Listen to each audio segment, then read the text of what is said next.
just got back from sending off my defence to the Labour disputes people.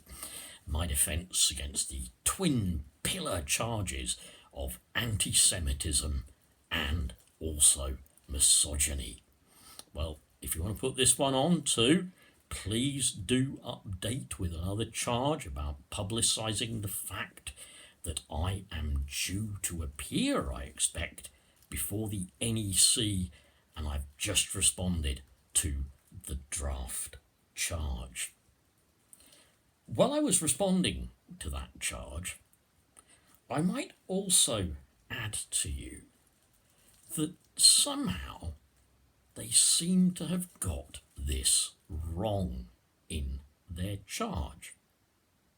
They seem to think that anybody who speaks out against the state of Israel, anybody who speaks out against this Zionist secular state, is being against them because of their religion, is showing it, well, they suggest in my case, religious prejudice, and is showing, in my case, insults based on creed and religion.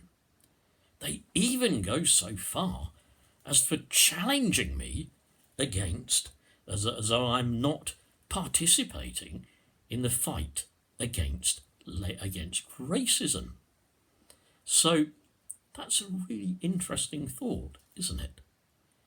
I don't think that's true, because I don't believe that Zionists are a religion, nor do I believe they are a race.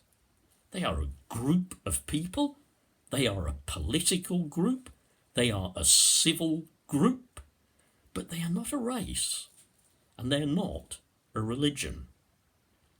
If I was anti-Semitic, my comments would be levelled specifically against Jewish people, Jewish believers.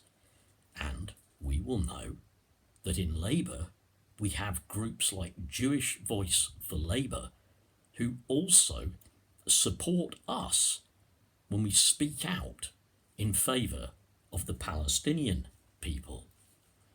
Let me just add something else, because I constantly read and we constantly see evidence of what the state of Israel is doing with its army and its force of occupation in Palestine and the Gaza Strip. We constantly see land stolen from the Palestinians and grabbed by the Israelis. One of the stories I read only a while ago was a man shot and left for 2.5 hours to carry on bleeding almost to death by the Israeli armed forces. This wasn't a combatant. This wasn't a terrorist. This was an ordinary person. A bit like people of ordinary civilians who were, unfortunately, however you look at this, during the Troubles, shot by the British Army. Republicans shot by the British Army. And I consider that the person in Gaza and in Palestine was simply fighting to get their own country back again, away from the Israeli occupiers. Now, they're so interested in trying to link this term Zionist and turn it and morph it into anti-Semite, or a case of anti-Semitism, that the accusation even accuses me of using the term euphemistically. Desperate, aren't they? Euphemistically. Well, as I've said before, I think we know where that comes from. Another thing I have found out from talking to Labour members in general, and I've known it all along, it's not just something that I've found out, I've known it since Chris Williamson came to speak to us here in Great Yarmouth. I've known it even before he came to speak to us.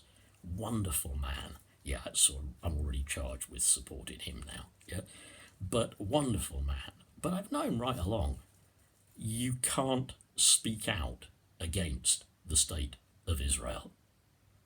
When people are shot and killed, when ordinary people are tortured by their occupation forces, when women are strip searched in house searches, when they are shamed by the Israeli soldiers, you can't speak out against that, because if you do, then, unfortunately, you're an antisemite.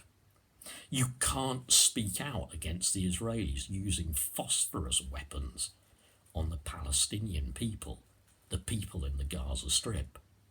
You can't speak out against the Israeli security forces spraying their homes with raw sewage.